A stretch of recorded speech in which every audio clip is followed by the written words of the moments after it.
ter hoje participando aqui tanto o Lead Futuro, que são empreendedores na faixa de 19 a 39 anos, muitos são também executivos de empresa, ou estão iniciando seus negócios, ou estão em funções da empresa, mas querem empreender.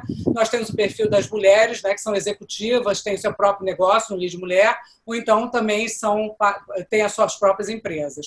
E temos os filiados do Lead, que são empresas de um porte maior e que hoje também compartilham da mesma angústia que nós estamos vivendo nesse momento. Então, a gente falar de gestão de crise é extremamente importante.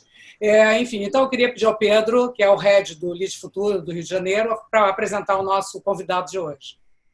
Bom, boa tarde a todos. Antes de mais nada, obrigado, Gustavo, por ter aceitado o convite. E aqui uma rápida introdução, porque o currículo é longo. Então, vamos lá. Gustavo é economista, com MBA em Gerenciamento de Risco pela UFRJ, tem mestrado em Engenharia de Produção pela UF. Ele trabalha há mais de 30 anos no setor de seguros e na consultoria de gerenciamento de riscos, iniciando sua carreira na KPMG. Foi vice-presidente da IBEF do Rio de Janeiro, membro do comitê da ABNT, que é a Associação Brasileira de Normas Técnicas, e acadêmico na ANSP, na Academia Nacional de Seguros Privados.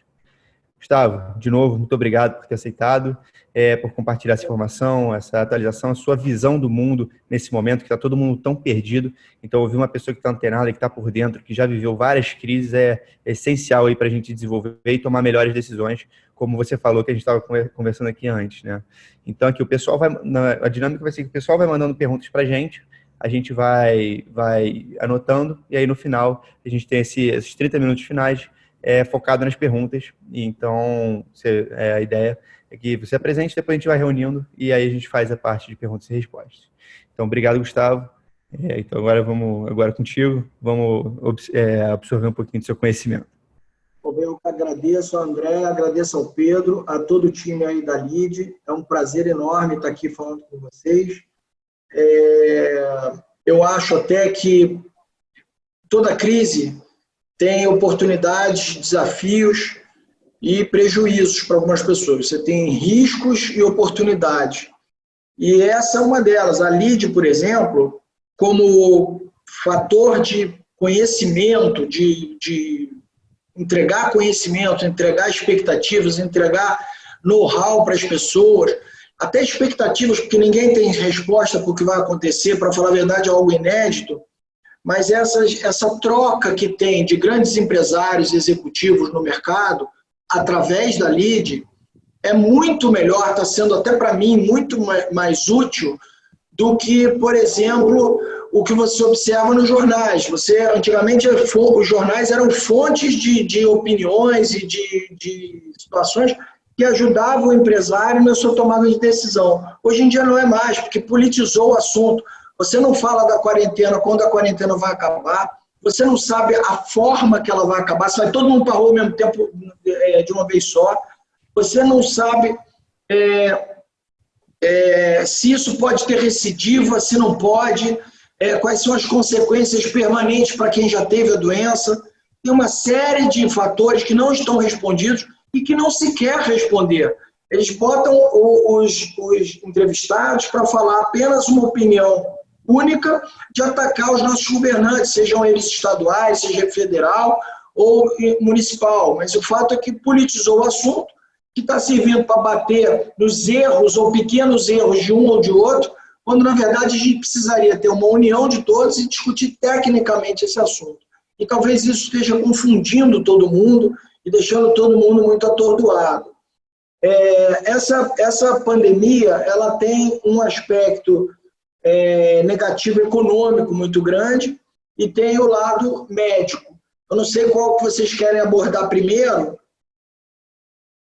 Pedro, você quer começar a falar do lado? Acho que a gente pode começar falando da parte médica, né, que foi o primeiro impacto. Depois a gente entra com a parte econômica, fazendo esse balanço. Porque a grande angústia, né, a pergunta, principalmente dos empresários, eles dizem assim, o que você faz primeiro? Qual é a sua primeira providência? Né? Eu acho que essa é a pergunta que a gente mais escuta hoje em dia. Né? Pois é. Eu não sou médico, não sou infectologista, embora como gestor de risco eu conversei com muitos deles, com diretores de grandes hospitais, etc. A quarentena, é óbvio que hoje o mundo inteiro é quase que pacífico que tem que fazer quarentena. O que está se discutindo é que tipo de quarentena ou até onde dura e tal. O porquê da quarentena? A quarentena é necessária exclusivamente para preparar os hospitais e a infraestrutura de saúde. E aí começa um problema. Construir novos hospitais, leitos e tal, é uma coisa que está acontecendo, que está dando certo. São Paulo conseguiu, o Rio de Janeiro está trabalhando nisso, vários outros estados, Ceará também, estão conseguindo construir hospitais. O que está pegando? O que está dando errado aí? Está dando errado é o que não tem máscara para todo mundo, que não tem respirador, que não tem medicamento adequado, ou qual é o medicamento adequado para trabalhar, para tratar os doentes, qual é o número de leitos de UTI que será necessário. Até porque a gente não tem dado, a gente se seguir o dado da China, que não necessariamente é fidedigno, é exato, tem muitas discussões sobre eles, pode ser que seja um negócio mais brando, que não vai morrer tanta gente. Aí você vai para a Itália, é um negócio, dá um susto. Você vai para os Estados Unidos, a gente tem que esperar passar um pouquinho de tempo. O Brasil, ele tem uma vantagem, ele começou a quarentena muito mais cedo que todos os outros, inclusive que os Estados Unidos. O primeiro caso nos Estados Unidos, na Alemanha e na Itália são na mesma data, no final de janeiro, entre 26 e 30 de janeiro, os primeiros casos, tanto nos Estados Unidos quanto na Itália, quanto na Alemanha. A Itália morreu gente para burro, na Alemanha não. Qual é a diferença? A Alemanha testou. A Alemanha testou todo mundo, teste sintomático e o assintomático. A Alemanha é o maior produtor de biomedicina no planeta. Quando você coloca soro no hospital, aqueles plásticos que ficam na sua veia para colocar o soro ou qualquer outro medicamento, a seringa, tudo aquilo é fabricado na Alemanha. Então, a Alemanha é muito avançada nesses sistemas de acessórios, máquinas, equipamentos, medicação, testes na medicina. A Alemanha está bem à frente. E a Alemanha tem uma infraestrutura de hospitais, leitos hospitalares, quantidade de médicos, que é 10 vezes maior que a da Itália. Então, isso tudo explica, ela tem infraestrutura e ela tem tecnologia para combater a epidemia. Isso explica uma quantidade incrivelmente baixa de mortes na Alemanha. Então, serve de exemplo para o Brasil. E a Itália serve de exemplo negativo. Ela não tem a infraestrutura e não fez a quarentena. Foi fazer a quarentena muito depois. O norte da Itália, onde teve lá na região ali de Milão, da Lombardia, não testou ninguém. Foi onde teve o maior número de mortes. Eles começaram a testar só os sintomáticos. Chegava no hospital com sintomas, eles iam lá e testavam. Então, eu estava falando o exemplo da Itália, o exemplo errado, e o exemplo da Alemanha, o exemplo certo, que testa todo mundo. Agora, ok, vamos testar. Tem teste aqui? Não tem. O Brasil comprou 20 milhões de testes, 10% da nossa população. Então, isso já indica que a quarentena vai ter essa preocupação, esse problema de como é que eu vou resolver isso. Porque eu tenho que comprar muitos testes, já que a gente não fabrica, embora a Anvisa tenha autorizado pelo menos 10 tipos de testes novos no Brasil, eles estão começando a ser fabricados, então, independentemente da gente comprar, em algum momento a gente vai ter fabricação própria disso, e aí vai começar a poder ter uma gestão do fim dessa quarentena, testando a população de forma mais adequada. Então, tem algumas coisas que não estão respondidas ainda. Olha, o primeiro discurso era que os mais velhos iam pegar a doença e só eles que eram um grupo de risco e, dependendo da faixa etária, morreriam 6% ou 15%. Essas taxas já são taxas absurdas. Porque ninguém quer, é fácil dizer na vida do outro, né? Você quer que o seu avô, a sua avó morram? Ninguém quer. Então, essas taxas, a despeito de ser 6% ou 15%, é absurdo. Mas isso não é uma completa verdade, tá? É uma incógnita ainda. Será que, de fato, só os idosos morrem? Não. Além de várias pessoas com alguma comorbidade, alguma doença, também tem teve casos de pessoas grávidas e que tiveram com um problema de gravidez mais complicada, também podem falecer se pegarem a doença. Então, essas explicações estão... E outra coisa, os jovens que pegaram e ficaram entubados, o jornal cria um terror. Está entubado lá. Eles estão entubados porque é óbvio, essa doença ela ataca o sistema respiratório, a pessoa não consegue respirar, e é exatamente por isso que ela vai para o hospital e é entubada, para facilitar a respiração. Muito bem, isso é o que os médicos dizem. Então, o tratamento normal é esse, não é para assustar ninguém. Todo mundo que pegar e piorar muito vai ficar entubado no hospital até melhorar. A dúvida que a gente tem é que essas pessoas jovens e que são saudáveis, elas melhoram. Ok, mas quais são as sequelas? Como fica o pulmão dessa pessoa depois? Como uma pessoa que pegou tuberculose, a gente já sabe. A pessoa que pegou tuberculose nunca mais vai ter o pulmão do jeito que teve, que sei lá, que tem não vai fazer maratona, não vai poder praticar esporte, não vai poder ter uma vida plena. E se lá na frente, na velhice, tiver algum problema respiratório, como uma gripe, vai morrer muito mais fácil do que outras pessoas. Então, não é só, peguei, fiquei bom, acabou. Não, você não sai zerado disso. Então, a população tem que entender que tem uma seriedade por trás da questão da quarentena, tem uma necessidade. O ideal é que menos pessoas peguem, mas será que todos vamos pegar e todos vamos criar imunidade? Essas algumas questões que faltam ser respondidas pelos pesquisadores, pelos cientistas. O mundo inteiro está vendo isso. Vacinas estão sendo estudadas numa universidade em Michigan, em Israel, a própria Israel, Michigan, tem um outro país que estão prometendo que em pouco tempo terão vacinas. A China também. Eu até tenho mais esperança que saia mais rápido na China. Por quê? Porque se você for fazer isso no Brasil ou na Alemanha, você vai ter que seguir um monte de protocolos médicos e vai demorar 18 meses para ir para o mercado. Talvez a China atropele essas etapas e produza com mais rapidez o teste em humanos. E aí talvez tenha uma solução para o mundo. Enfim, eu acho que, falando da parte médica, a quarentena, eu conversei com diversos empresários, inclusive com médicos, diretores de hospitais, e há um consenso que ela vai acabar no final de abril, mais tardar até 10 de maio. E aí todo mundo vai voltar para o mercado.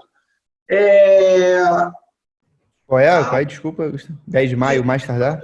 Final de abril, começo de maio, tende-se a acabar isso, porque o pico do crescimento da doença tende a cair. Se tudo continuar conforme vem andando o crescimento da doença no Brasil. Pode mudar, pode ter... Se descobrirem que tem recidivo, ou seja, que a doença volta, o que está morrendo, isso é uma dúvida que eu tenho ainda mais. Já teve análise com animais de laboratório e também de outras pessoas que não teve recidivo. A dúvida é porque parece que tinha tido um caso no Japão, um senhor que foi liberado, deram alta para ele e ele voltou para o hospital com coronavírus. E aí ficou a dúvida, será que ele pegou de novo?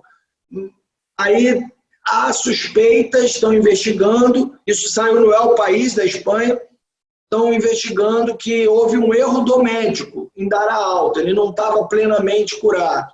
Ponto 1. Ponto 2, tem outros 2 casos na China, e que também estão sendo estudados. Então, se não tem recidiva, não volta, a pessoa não pega de novo, é um problema que tem tempo para acabar. Ou seja, de fato, vai ser lá, final de abril, começo de maio, a gente vai ter uma redução dos casos e talvez comece a voltar. Se voltar todo mundo de uma vez, aí eu falo como opinião de gestor de risco, se voltar de forma desorganizada e todos de uma vez, eu acho que a gente vai ter um novo ciclo, uma nova quarentena. Se não, se for organizado, tiver lá, olha, vão sair tais profissionais primeiro, eu vou ter uma diminuição da lotação nos transportes públicos, eu estou proibindo eventos de aglomeração de pessoas, eventos. Eu estou obrigando que as lojas restringam a quantidade de pessoas dentro das lojas. Se tiver algo coordenado, como esperam outros países mais da Europa estão fazendo, aí eu acredito que a gente não vai ter de novo um outro ciclo, vai ter uma curva normal, uma reta de... Vai todo mundo estar pegando coronavírus, mas não vai estar lotando os hospitais. Então, e isso vai ter uma linha normal, quer dizer, o objetivo da quarentena é exatamente esse.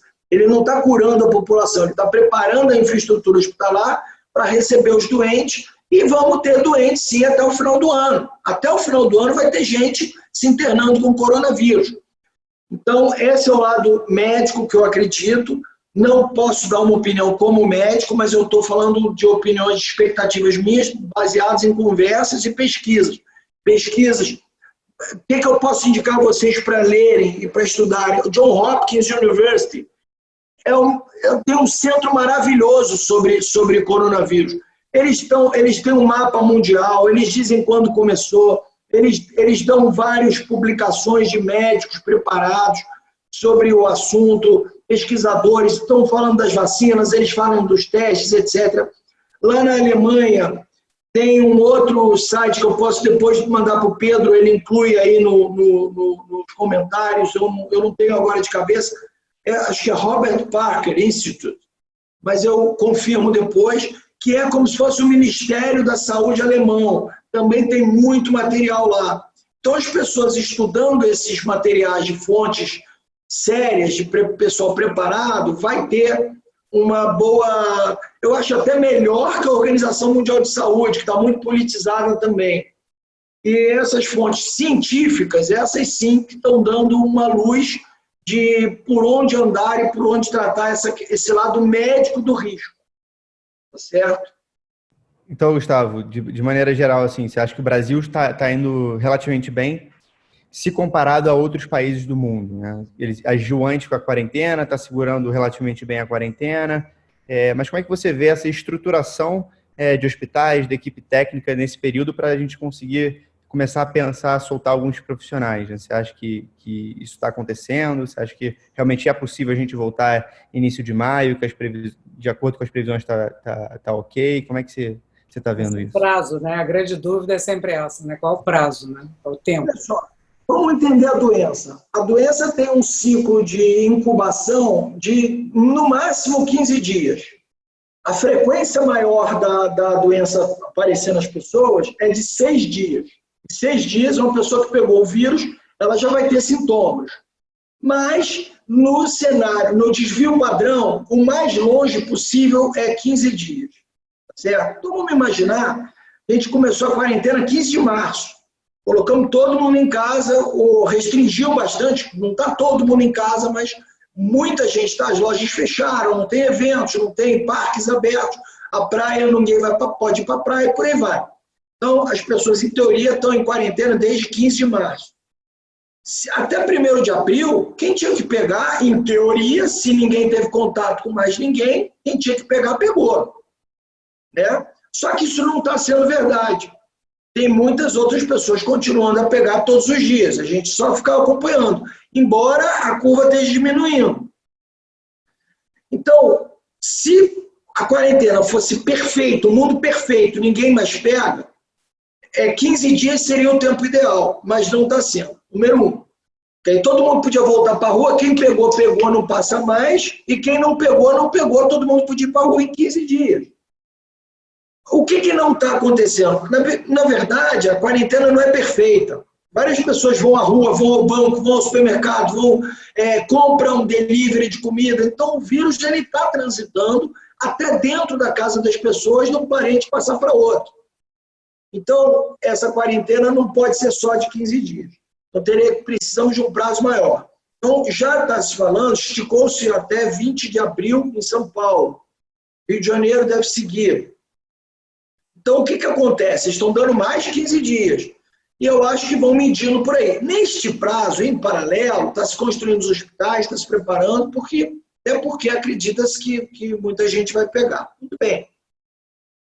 O ponto delicado de acertar esse dia, e ninguém quer dizer, eu estou dizendo lá 10 de maio e tal, mas a gente tem que acompanhar todos os dias como é que está respirador, como é que está máscara, como é que está testes para coronavírus. Se essas coisas, como vocês começarem a ver que está fluindo, que o governo está conseguindo, que os governos estaduais estão recebendo, respiradores, máscaras, equipamentos, ok. Então, de fato, vamos acabar 15 de maio. Agora, se até o final de abril a gente começar a ver que não tem respirador, que está faltando máscara, que ainda está com esses problemas básicos de infraestrutura, aí esquece maio, porque a gente não vai conseguir sair da quarentena em maio. E esse é um problema, porque o dano econômico tem um trade-off aí, até que ponto as empresas aguentam. E existe uma pressão do lado econômico sobre os governos para acabar com isso. Então, agora, a bola está com o governo, ele tem que conseguir os respiradores, ele tem que conseguir as máscaras, ele tem que conseguir fabricar essas coisas aqui. E eu acho até que vai conseguir, graças a Deus e à união de todos, em nível estadual, federal, municipal, vamos conseguir sim. Eu sou otimista, e aí em maio, de fato, a gente vai começar a sair. Acho errado se botar para sair todo mundo de uma vez só, mas devemos começar a sair da quarentena em maio. Perfeito. E Gustavo, tem aquela máxima, né? Devemos torcer para o melhor, mas se preparar para o pior, né? Como é que você acha que as empresas devem se preparar aqui? Que atitudes elas devem tomar nesse momento de tanta incerteza e várias aí com receita zero, mas com os custos previsíveis e constantes, né? O que você acha que as empresas devem fazer olhando mais para talvez média, pequena empresa, que talvez possa, como a gente estava discutindo antes, pode ou não sofrer mais nesse momento, né? Por falta de caixa. Esse é um problema. O lado econômico vai sangrar muita gente e eu estou com medo de ter uma recessão, porque não basta voltar da quarentena. A gente tem que observar aí, mas a tendência mais provável é que a gente tenha um aumento do desemprego, aumento da inadimplência, retração de investimentos, e isso gera um ciclo endógeno que uma coisa leva a outra a aumentar, né? E a consequência disso é que a gente vai ter uma recessão econômica. Então, eu acredito que esse é o caminho natural de uma pandemia. As pessoas não estão vendendo, sofreram, estão não pagando aluguel, não pagando condomínio, pedindo para jogar para frente, empréstimos bancários, aí manda funcionário embora, aí o funcionário vira outro agente econômico que também não vai pagar suas contas e por aí vai. As pessoas não estão... Mesmo que a gente saia da quarentena, quem vai comprar um carro? Quem vai comprar um apartamento? Entendeu? Despesas muito grandes você não vai fazer, por quê? Porque você está com medo, você não sabe se você vai perder o emprego, então a economia demora muito para voltar. Esse é o lado pessimista. Agora tem o lado otimista, que é o seguinte: nunca se colocou tanto dinheiro na economia como nessa pandemia. Eu não observei isso nem na crise subprime, lá em 2008, que a gente teve uma injeção de dinheiro absurda dos governos. Para você ter uma ideia, Pedro, a gente está colocando 10 vezes mais dinheiro agora na economia, através de todas as medidas, redução de tributos, liberação do compulsório bancário, reduzindo os juros, o Banco Central já deve reduzir mais 0,5% de juros, é a expectativa do mercado. Tudo isso está colocando aí na economia muito dinheiro na mesa, muita liquidez, e a tendência é exatamente a gente conseguir voltar a ter o consumo, a voltar a ter uma recessão muito mais branda a partir dessas medidas econômicas que, no meu entender, são super corretas. E detalhe, não é o Brasil que está tomando, não. Estados Unidos estão fazendo isso, a Europa está fazendo isso, todo mundo está injetando dinheiro na economia. Os juros vai despencar, entendeu? Em todos os países. Vai ter muita liquidez. E isso é bom. Isso é bom para o empresário, para o vendedor. É ruim para o rentista. Aquele cara que vive de renda, de juros e tal, esse cara vai ter problema. Mas o empresário, que é investidor, que gera emprego, esse vai nadar de braçada, vai ter um momento positivo pela frente. Por outro lado, a gente tem que lembrar como é que a gente entrou nessa crise. A gente entrou nessa crise muito endividado, Brasil, de uma forma geral, muito endividado. A gente entrou nessa crise com o preço do petróleo lá embaixo, com essa guerra aí entre Arábia Saudita e Rússia.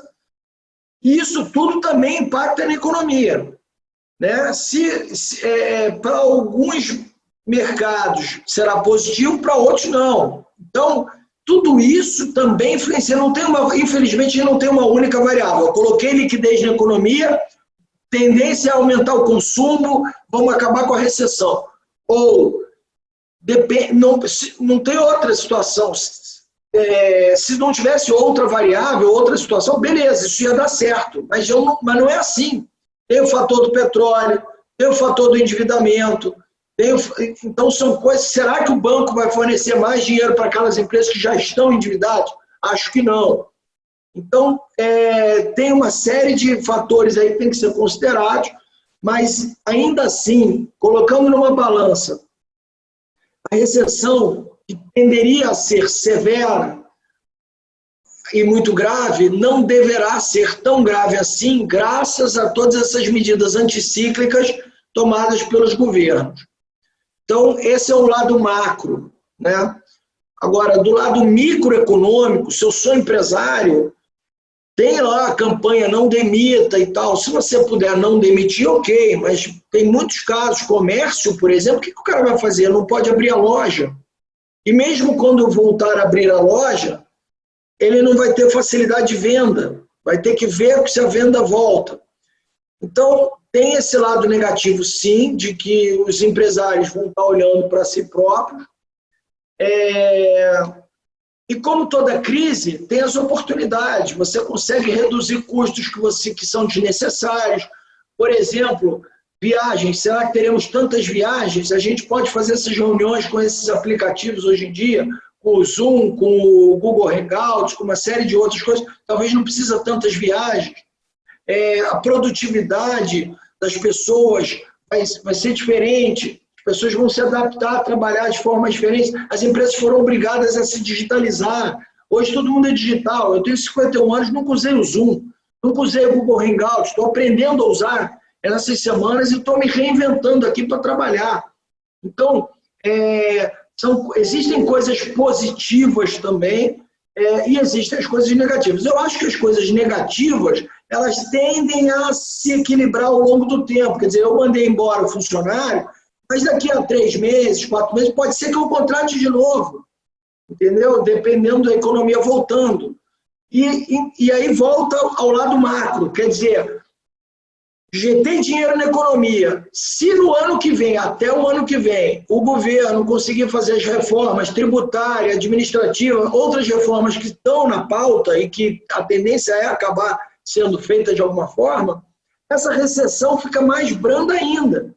A economia volta com força, o investimento volta, e aí essa própria liquidez pode ser retirada da economia de uma forma muito mais suave, sem nenhum movimento abrupto. Eu sou otimista, eu acho que isso vai acontecer. A gente colocou dinheiro na economia. A minha opinião particular não é científica. Colocamos dinheiro na economia, vamos sofrer 1 mês, 2 meses, mas no 3º mês começa a voltar ao normal. E se o governo aprovar as reformas, volta tudo ao normal.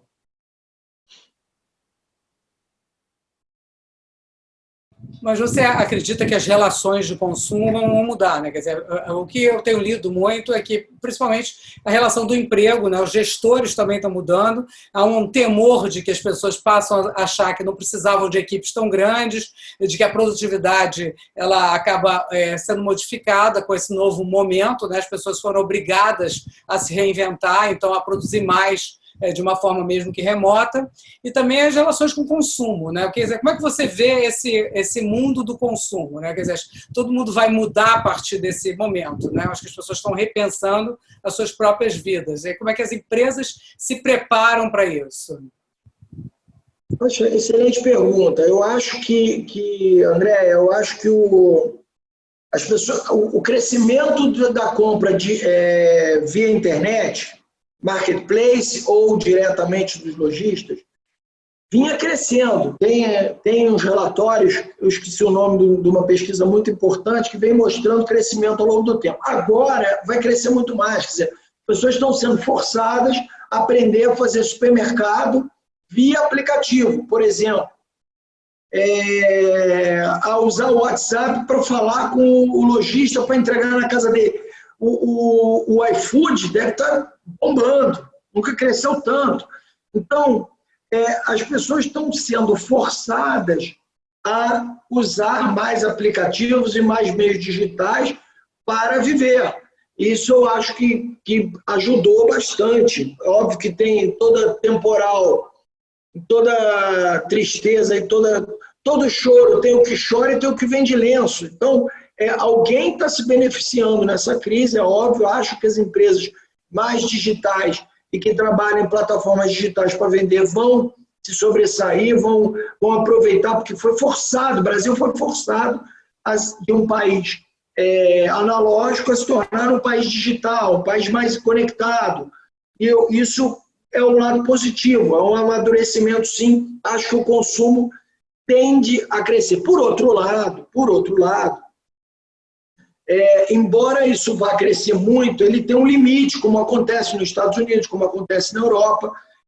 Vai continuar tendo loja física, vai continuar tendo aquela interação, ainda mais um povo latino que gosta de olhar no olho, tocar, ver as coisas. Então, é possível que tenha um crescimento do online, sim, mas eu continuo achando que a loja física é importante. Então, a empresa que conseguir, porque é cultural, é do nosso povo, a empresa que conseguir casar o digital com o físico, com o analógico, com a loja local, vai ter mais sucesso. Isso vem sendo comprovado em diversos cases aí. Então, aquele cara que tem o digital aliado ao físico, eles têm mais sucesso, de uma forma geral, é a minha opinião. Isso vai continuar. Já era assim antes, embora a gente tenha um boom agora, né? Vai ter uma pressão, você está coberto de razão, que tem uma pressão pela digitalização, pela compra mais via aplicativo. Por outro lado, eu continuo achando que a união das duas coisas é o caminho do sucesso. Perfeito. E juntando aqui um pouco do que você trouxe antes, né, sobre em relação à gestão de crise, como é que as empresas devem se preparar, olhando mais o micro em relação ao macro, e juntando também com a pergunta da André, que o comportamento do consumidor vai mudar, a cultura vai ser alterada daqui para frente, né? Eu estava falando aqui com o pessoal antes, assim, teve um caso icônico que um colaborador meu, ele falou que o avô dele, de 90 anos, baixou o Instagram para ficar atualizado. Eu acho que esse é o caso mais icônico de transformação digital que eu, pelo menos, vi nessa crise. Então, como é que a empresa ela sabe? Ela precisa ter, na minha visão, dois tipos de comitês: o comitê de crise e o comitê pós-crise, né, de retomada. Ok, sobrevivi e agora?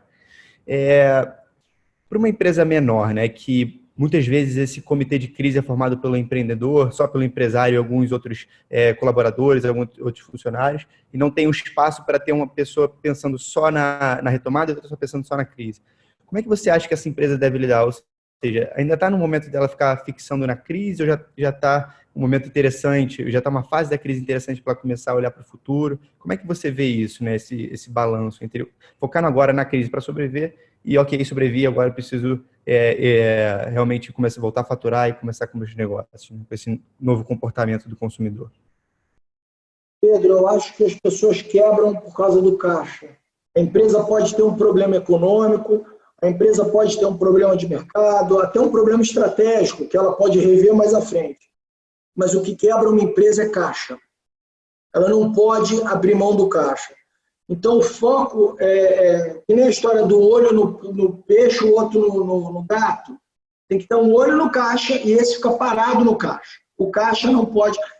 Se você está com caixa baixo, está com dificuldade, guarde seu dinheiro, segure, evite despesas, vai trabalhar todas as outras despesas para tentar alongá-las. Os aluguéis, por exemplo, estão sendo todos renegociados. Tem gente aí baixando aluguel 50%, tem gente baixando 30%. Nas minhas empresas de seguro, por exemplo, as corretoras, eu tenho 4 corretoras de seguro de diferentes áreas e tenho uma empresa de gestão de riscos. Gestão de crise e gestão de risco. Todas elas têm suas salas, seus funcionários. O aluguel foi reduzido em 30%. Eu tenho amigos que são donos de imobiliárias, donos de outros lojistas. Eu tenho uma grande rede, cliente minha de lojas, ele baixou em 50%. Teve uma concessionária, grupo de concessionários, que ele baixou, zerou o aluguel. Não tem aluguel em abril, não vai ser cobrado. E não vai jogar para frente, não. Não paga o aluguel. Entendeu? O dono do imóvel está pensando, pô, é melhor eu ajudar esse cara do que ele quebrar e depois eu ficar com o imóvel vazio. Talvez venha uma recessão pela frente, para quem vou alugar? Então é melhor eu perder um mês do que perder 2 anos. Então, se você é pequeno empresário, a primeira observação é, olhe os seus custos, tente renegociá-los, todos eles. De novo, mercado de seguros. As apólices de seguro estão sendo parceladas sem juros em mais vezes. Elas podem ser negociadas. Tem muita coisa dos seus fornecedores que você pode negociar, seja o aluguel, seja o seguro, seja o que for. E com os funcionários, a mesma coisa. Você tem lá o governo que vai pagar uma parte do salário, tem suspensão do FGTS, de tributos federais. Esse tipo de coisa você pode fazer sem necessariamente ter que mandar o funcionário embora, até porque você mandar o funcionário embora, você tem que indenizá-lo. Isso está tirando dinheiro no caixa. Se você conseguir pagar menos encargos e menos impostos, talvez fique mais interessante. Tem um outro plano do governo que você pode diminuir a carga horária do funcionário e o governo paga um pedaço do salário dele até o limite de 2 salários mínimos. Isso não, eu olhei lá a legislação, pelo menos para a minha equipe, eu tenho uma equipe com quase 40 funcionários, não vale tanto a pena.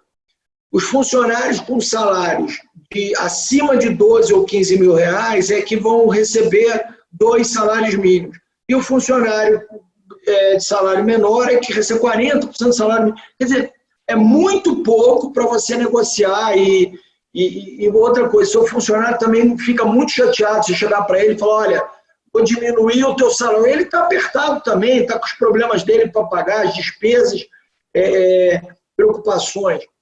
Algumas empresas conseguem segurar, outras empresas não têm o que fazer. Simples, se o cara é lojista e ele tem 40 lojas, estão todas fechadas, ele não está vendendo nada, ele não tem o que fazer. Quem trabalha com eventos, quem trabalha com turismo, esse está sangrando. Turismo não vai vender passagem por muitos meses. Não vai vender nenhuma viagem nem nada. Eventos, eu tenho um cliente meu que é organizador de vários estádios de futebol, de camarotes, eventos e tal, eventos esportivos. Todos os eventos esportivos, de qualquer modalidade, serão sem público. A tendência é essa. Então, ele vai vender zero, a receita dele é zero. Tem 300 funcionários. Está sangrando, vai ter que mandar embora, não tem o que fazer. Então, de novo, olha para o caixa e cortar custos, reduzir custos, alongar, jogar dívidas para frente. Os bancos estão dando 3 meses de carência para pagar sem aumentar nada, sem mudar nada, juros, nada. Então, você tem como ir trabalhando essas coisas, porque lá na frente, eu acredito que o cenário é 3, 4 meses, não para a quarentena, mas para voltar a economia, começar a girar. Então, 3, 4 meses, você conseguindo controlar esses custos, não aumentar os custos, prolongar dívidas, jogar para frente parcelas, suspender FGTS e outros tributos. Tem gente entrando no tribunal para suspender os tributos municipais, o ISS. Então, porque, infelizmente, os prefeitos não tocaram no assunto. Então, esse tipo de coisa é o que o empresário tem que fazer hoje. Renegociar os custos fixos, diminuir suas despesas, controlá-las e ficar de olho no caixa. E vai sair dessa. Não tem crise que dure eternamente. Eles vão sair dessa e, de novo, otimistas. Por quê? Porque botaram tanto dinheiro na economia, facilitaram tanto que o consumo, o investimento voltarão daqui a alguns meses, poucos meses. Essa é a minha opinião. Muito bom. E tem, assim, vários casos, não só de empresas normais, né, digamos assim, não digitais, tradicionais, mas como até startups, empresas tradicionais como Max Milhas, Rock Content, que é uma empresa de marketing digital, eles estão fazendo demissões da sua folha salarial porque o mercado deles foi impactado, o segmento deles foi impactado diretamente, e realmente na hora é uma decisão dura de tomar, né? Demitir pessoas, demitir famílias, né? Mas realmente é a sobrevivência da empresa e olhar o caixa. E, bom, fala, André. Tem mais uma pergunta aqui. Como é que fica a questão do emocional, né? Quer dizer, como é que você, o gestor, trabalha nesse momento que ele tem uma equipe totalmente afetada com a parte emocional? Está tendo quem tinha algum tipo de problema, esse problema se exacerbou, outras pessoas que não tinham problema passaram a apresentar. Então, assim, eu acho que a área, principalmente de RH, ela está muito sobrecarregada por causa do que é emocional da empresa. Então, qual é o seu conselho nessa gestão de crise? O que o empresário pode fazer para focar? Que tipo de ajuda ele pode dar nas suas equipes? Porque isso também, se o emocional não vai bem, ele vai afetar a produtividade, né? Certo de razão, André. Você tocou num ponto que é bem delicado, bem complicado. Vamos lá. Quando eu fiz o meu mestrado na UF, eles chamaram a gente da engenharia para juntar a gente teve que juntar com as psicólogas, porque o engenheiro não tem noção de psicologia. Então, você junta com... Gestão de risco, gente, é muita estatística, muita pesquisa, e você juntar... Você é um clínico geral, eu sou um clínico geral, eu não sou especialista em pontos específicos. Então, por exemplo, se eu preciso trabalhar algo que envolva psicologia, eu tenho que me juntar na minha equipe psicólogos. A gente foi chamado pelo metrô para estudar suicídios no metrô. E aí juntamos com os psicólogos e a gente foi descobrir por que uma pessoa se suicidava, em que condições. E eu, leigamente, achava que o cara ia estar super nervoso, nitidamente alterado, e não. As pessoas que iam se suicidar estavam calmíssimas, super tranquilas, porque o suicídio era a solução de um turbilhão de problemas que essa pessoa vivia. Então, eu nunca perceberia isso. Quando a gente descobriu o comportamento e o psiquê dessas pessoas, com a ajuda dos psicólogos, a gente conseguiu montar um processo dentro do metrô de câmeras e segurança. A pessoa entra e ele não vai lá e se mata. Ele entra e fica circulando.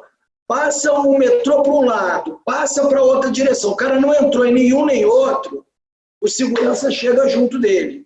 O senhor precisa de ajuda? O que houve? Aí nessa hora ele se desespera, porque ele começa a perceber que ele não vai conseguir se suicidar, que era a solução. E aí chama-se a psicólogo, chama-se a família, e a gente conseguiu resolver o problema. Era um problema horrível para o metrô. Muito bem. Então, de novo, hoje, a peça-chave para isso nas empresas são exatamente os RHs e os psicólogos. Porque, de fato, isso é um problemão. Hoje, na parte do valor econômico na gestão de carreiras, tem até uma matéria sobre isso, de tratamento online, né, com essas ferramentas Zoom, Google Hangout e tal, das pessoas que estão sofrendo. Porque estamos todos sofrendo, e muito. Eu estou preocupado. Todo quem não está preocupado. Todo mundo está preocupado. 1, será que eu vou pegar essa doença? 2, será que eu vou sobreviver a ela e quais serão suas consequências? 3, algum familiar meu pegará essa doença? Como meus pais estarão protegidos? Então, é óbvio que... 5º ponto, além desses pontos básicos de saúde, família, como é que vai estar o meu emprego? Como é que a minha empresa vai sobreviver a isso? Como é que o mercado vai ficar? Então, a ansiedade, o nervosismo de todos nós está no nível mais alto possível. É nessa hora, de fato, que a gente precisa muito dos psicólogos e, ao mesmo tempo, de informação, porque, infelizmente, aí vai uma crítica construtiva à imprensa, e aí toda ela, não é o órgão A, ou B ou C. Eles estão colocando a população num cenário, e aí também vem das lideranças políticas, que são extremamente beligerantes. Então, é o tempo todo jogando um contra o outro, o erro do fulano, o problema do ciclano, fulano vai mandar o ministro da Saúde embora.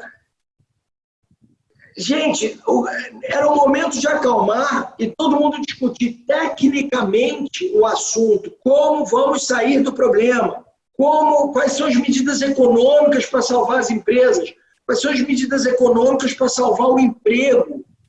Como é que a gente vai sair dessa? E quais são as implicações médicas disso tudo? Como nós vamos pegar a doença?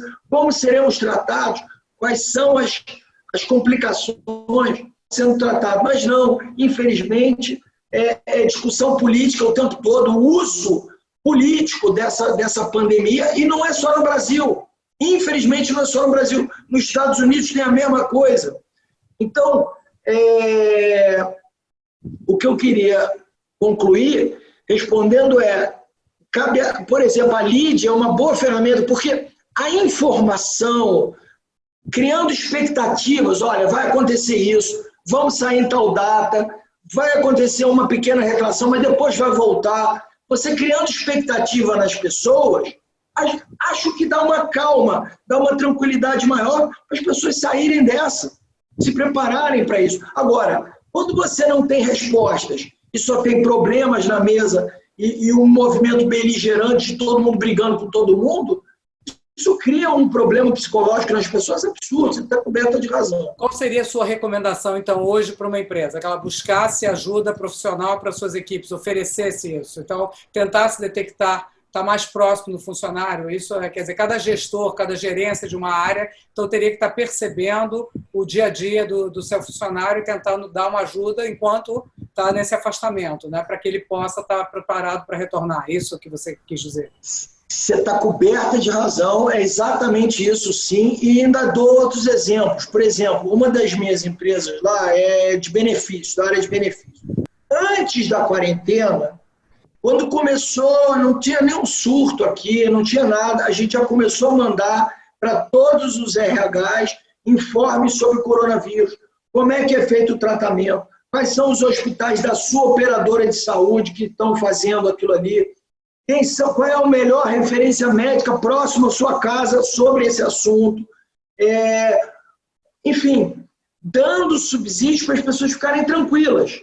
Fala, olha, o seguro cobre isso, o seguro tem essas saídas, se você precisar usar isso que você tem que fazer, e por aí vai. Eu acho que o RH deveria, nessa hora, não só estar dando subsídio médico do benefício, explicando como ele vai usar, o que ele precisa fazer, quais são, de novo, os sintomas e tal. Isso está muito batido na imprensa, mas é bom o RH dar uma organizada.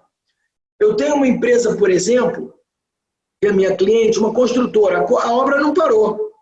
Então, ela recebe operário todos os dias na obra dela. O que a gente montou lá? A gente colocou, não dá para colocar um médico lá o tempo todo. Mas na portaria dessa empresa, quando as pessoas vão chegando, é medido temperatura, é verificado se a pessoa tem sintomas, a pessoa ganha uma máscara e vai trabalhar com a máscara. Todo mundo de máscara dentro da empresa, para um não passar para o outro. E se tem sintomas ou se tem febre, a pessoa é devolvida direto para o pronto-socorro. A empresa monta a estrutura inteira. Isso porque ela não pode parar. O ideal é fazer isso, quarentena, cada um na sua casa, mas tem alguns negócios que não conseguem fazer isso. O cara está lá trabalhando, plataforma de petróleo, construção civil, hospitais. Então você tem que treinar as pessoas, estimular o uso de máscaras, estimular a asepsia, limpar as mãos, lavar as mãos, está fornecendo isso. E no caso do chão de fábrica, aquele cara que mora na favela, que mora num lugar carente, fornecer álcool gel, fornecer sabão, fornecer ensinamento, levar uma cartilha que ele vá para casa para saber como se proteger, fornecer as máscaras. Esse tipo de coisa é muito útil. As empresas têm aí um trabalho social até de contribuir no seu mercado, nos seus funcionários, nesse tipo de tratamento. E o psicológico está coberto de razão de, olha, se vocês precisarem de um apoio, tem uma psicóloga, vocês vão marcar via internet aqui, clica nesse link, marca a hora com ela, ela vai lhe atender, vai tirar suas dúvidas, vai lhe acalmar. Outra coisa que a empresa pode fazer também, e que ajuda, e aí é o RH, é estar esclarecendo, olha, não vamos, se puder, né, obviamente, não vamos mandar ninguém embora, estamos com tranquilidade de caixa para aguentar 2, 3 meses. Esse tipo de coisa também acalma as pessoas. Quando a empresa pode fazer isso. Eu tenho uma empresa de dutos, ela transporta etanol pelo Brasil. Ela tem uma solidez financeira tão preparada que ela suporta esse tipo de crise. Ela já estava preparada antes. Então, ali não vai ter demissão. Ela pode divulgar para os funcionários, não teremos demissões, a gente tem muita solidez para suportar essa crise durante esse período. Então, cada caso vai ser um caso, Andréia, mas você está coberta de razão que o RH está sobrecarregado e que o RH é importantíssimo nesse momento para acalmar as pessoas e para dar um norte. A gente tem uma pergunta aqui, quer dizer, mais até um comentário, né, do Gabriel de Biasi, que é um dos nossos filiados. Ele diz exatamente que essa inteligência, né, que as empresas estão precisando ser colocadas, né, ser colocada inteligência emocional. E um outro comentário seria uso de métodos como mindfulness, como meditação. Isso você acha que está sendo empregado? Vocês estão métodos que seriam alternativos em outras situações, né? Hoje eles fazem parte de uma realidade, as empresas estão aplicando isso de fato? Eu não sou a pessoa mais indicada para falar sobre isso, eu não sou de RH, mas se alguém me sugerisse isso, eu ia bater. Eu acho que tudo que é inovação, tudo que vem para contribuir, para ajudar, eu acho que faz parte, sim. Eu acho que, de fato, cada área da empresa, a área financeira tem lá a sua gestão de crise, a área de logística vai ter sua gestão de crise, como é que eu vou conseguir fazer o transporte das coisas funcionarem e tal. E a área de RH, por sua vez, está no meio dessa crise também. E a gestão de crise dela tem essas soluções, como explicar o benefício, mastigar o benefício de saúde, de vida para os funcionários. Número 2, cuidar da saúde mental dos funcionários, e aí tem N ferramentas, como, por exemplo, essas que você citou e o próprio psicólogo. Então, tem N situações, até médicos. Tem empresas que estão cedendo consultas médicas por telemedicina. Quer dizer, eu tenho um clínico geral que atende a minha empresa, uma empresa de 3.000 funcionários, por exemplo, e ele está lá disponível, você marca uma hora com ele e bate papo. Isso também, até no psicológico, ajuda. Porque a pessoa conversando com o médico fala, não, Sacão, não é tudo isso. Então, e se você for ler o jornal, você tem pânico. Né? Você liga a televisão, você vai morrer todo mundo. Então, se você conversa com um profissional, um médico, ou um psicólogo, ou essas técnicas de meditação, do que for, tudo isso ajuda. E isso está lá na casinha do RH. Tudo isso é na casinha do RH. Assim como no financeiro, quando eu entro numa empresa, eu entro e olho a empresa, o marketing tem uma coisa, como é que é a gestão de marketing dessa empresa? E tem empresas ganhando e tem empresas perdendo até no marketing, aí tentando lançar um outro assunto para vocês. Teve empresa seguradora que parou de vender seguro-saúde, que não estava fornecendo nenhum seguro garantido, ou seja, ela saiu do mercado e essa foi a reação dela para a crise. Enquanto que tem outras empresas que estão abraçando, outras seguradoras estão abraçando o problema e dizendo, não, eu cubro, se morrer de coronavírus aqui eu vou cobrir, eu estou vendendo, continuo vendendo planos de saúde, continuo operando normalmente e estou aqui para ajudar os clientes. Então, o marketing das empresas também, nesse momento, ele tem que saber lidar. Peraí, como é que eu quero aparecer nessa crise? Eu quero aparecer como alguém que apoiou e ajudou o Brasil a sair dessa? Ou eu quero aparecer como alguém que morreu de medo, que fechei as portas e não aceitei novos clientes e tudo mais? Então, de novo, uma empresa tem o RH, o financeiro, o marketing, cada um deles tem a sua gestão de crise, tem a forma de lidar melhor. Normalmente são decisões que deveriam ser tomadas em comitê, com várias cabeças pensando, e ninguém sabe tudo. E você toma as melhores decisões para cada área. E de RH, André, essas sugestões do rapaz, acho que o nome dele é de Biasi, eu acho, são ótimas. Então, de parabéns, é isso mesmo. É uma boa ideia para o RH lá na área dela, na área do RH. Perfeito.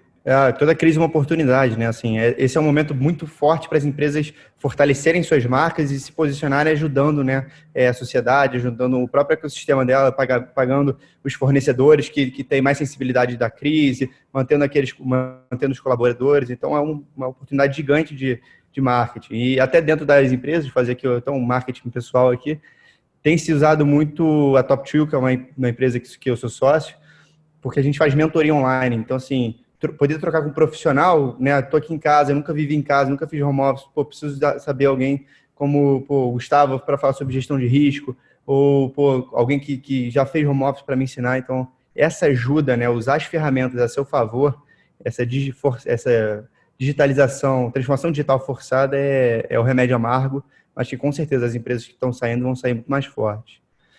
E, Gustavo... Na frente, né? Porque a Top2 ela é digital, já nasceu digital, já faz esse tipo de mentoria através de sistemas pela internet. Então caiu como uma luva na quarentena para fornecer. Sim. E lá tem de tudo, né? Você tem psicólogos, você tem médicos, você tem vários tipos de profissionais diferentes e que podem ajudar as empresas. Eu conheço, participo lá da Top2, gosto muito, acho a ideia inovadora bastante bacana também. Exatamente, esse é o papel do Lead, é não fechar essas conexões entre os empresários, né? O que a gente está também promovendo é esse networking, né? Por isso que a gente começou a fazer esses encontros virtuais setoriais, para que as empresas também, os empresários, né? A gente costuma dizer que o poder é solitário, né? E nesse momento ele está solitário e isolado, então acho que essa é uma ideia. Eu acho que você podia agora fazer um wrap-up aí, umas considerações finais para os nossos público aqui que está nos assistindo nesse momento e o que você deixaria como uma mensagem, né, nessa crise? André, minha mensagem é positiva. Olha só, não tem crise que não termine, não tem crise que acabe. Toda crise tem oportunidades, tem desafios. Essa tem grandes desafios, ela não estava no nosso radar, pandemia, que agora em diante vai passar a estar. O lado positivo dela, nós fomos forçados a nos digitalizar, a nos reinventar. Tem academia de ginástica, que foi obrigada a ser fechada, e que está passando a dar aula online, para as pessoas fazerem os seus exercícios em casa. As escolas, a escola da minha filha passou a dar aula online.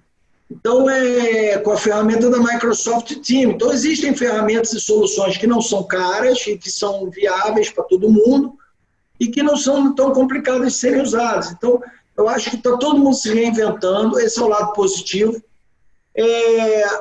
A doença, a princípio, não é uma doença tão complicada assim, é uma doença que vai matar muita gente? Vai, mas eu acho que as estatísticas no final vão mostrar que vai matar a mesma quantidade de pessoas que morrem por influenza.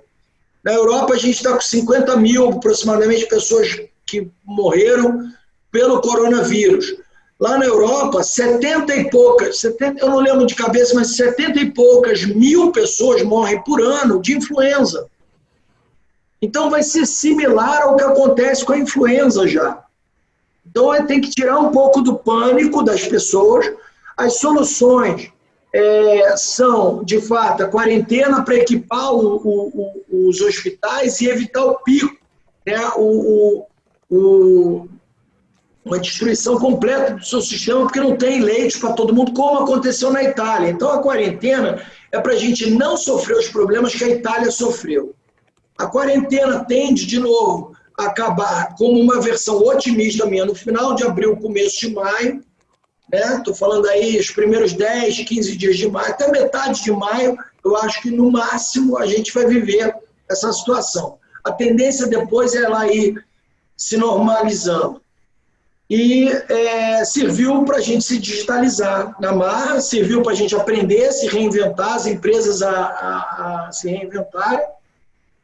E quanto à economia, acho que sim, que vai ter uma pequena recessão nesse mês de maio, mês de junho, talvez até em julho, mas depois isso volta ao normal. Volta ao normal com o seguinte princípio. Primeiro, uma injeção de liquidez jamais vista na economia. Nunca se colocou no mundo todo, não é só no Brasil não, tanto dinheiro na economia. Os bancos centrais estão injetando dinheiro e baixando os juros.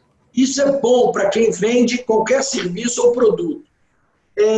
Número um, isso. Número dois, o nosso governo está tentando fazer as reformas. Há uma pressão econômica grande sobre os políticos. Eu acho até que, por causa dessa confusão do coronavírus, é capaz da gente conseguir, até o final do ano, aprovar mais a reforma tributária e a reforma administrativa. Isso já vai ajudar o Brasil a mudar o seu grau de investimento, a mudar a visão dos investidores, a trazer novos investimentos, e isso sim faz a gente sair mais rápido ainda de uma eventual crise. Então, de novo, curto prazo é crise, é problema, de olho no caixa. Olho no caixa o tempo todo, renegociando dívida, renegociando aluguel, renegociando despesas, não trazendo despesas novas, tentando alongá-las para se jogar para frente. Médio prazo, a gente vai se recuperar. Vai todo mundo aproveitar a onda da liquidez. E no longo prazo é visão totalmente positiva, porque eu acredito nas reformas serão aprovadas. Eu não estou aqui defendendo o governo, eu não quero politizar o assunto. Eu tenho críticas e elogios a todos os governos. Então, sem politizar, estou falando tecnicamente, reformas estão na pauta, estão no Congresso. Reformas que a gente precisa. De alguma forma, elas serão aprovadas. Estamos numa democracia, graças a Deus, numa democracia, então não vai aprovar 100% do que se imagina. Mas daremos um passo à frente e acho que a economia tende a melhorar muito no longo prazo. É isso. Mais uma vez, obrigado, Lide. Foi um prazer enorme estar com vocês. Acho bem bacana a ideia. Gostei muito de conhecer vocês. Espero participar novas vezes. Nós é que agradecemos. Eu queria dizer que vai estar disponibilizado esse nosso papo aqui virtual, vai estar no nosso canal, no canal do YouTube do Lide. Então, a gente vai disponibilizar e eu acho que é bacana a gente abrir também esse canal para que os empresários que quiserem fazer e encaminhar outras perguntas, então fica essa comunicação aberta, né? Eu acho que esse é um momento em que haverá perdas, mas eu acho que teremos também grandes ganhos nas empresas e é uma mudança de comportamento, a gente precisa passar, né? Vai passar, é isso? Isso aí, Gustavo, obrigado, a participação foi ótima, acho que deu uma grande visibilidade aí para todo mundo que estava assistindo, estava meio perdido, acho que agora, como você falou, com expectativas, né, a galera fica mais segura, mais confiante que isso tudo vai passar, né, que é uma crise, não como qualquer outra, mas uma crise que tem início, meio e fim. E então, suas palavras foram inspiradoras. Muito obrigado pela participação e a todos, né, foquem no caixa, sigam otimistas e fiquem em casa, né, que eu acho que renegociem exatamente, mas façam isso tudo de casa, que a gente ainda precisa fazer esse lockdown mais severo nesse primeiro momento para achatar a curva e preparar todas as estruturas para depois a gente ir abrindo, conforme o Gustavo falou. Então é isso, gente. Muito obrigado. E aguardamos vocês na próxima quinta-feira, 19 horas. A gente vai ter um debate com 2 médicos e mais o CEO da GSK, falando exatamente sobre o futuro da medicina no Brasil, e principalmente focado aqui no Rio de Janeiro. Tá bom? Ok. Até lá, muito obrigada. Uma boa tarde para todos. Obrigado, Gustavo. Valeu.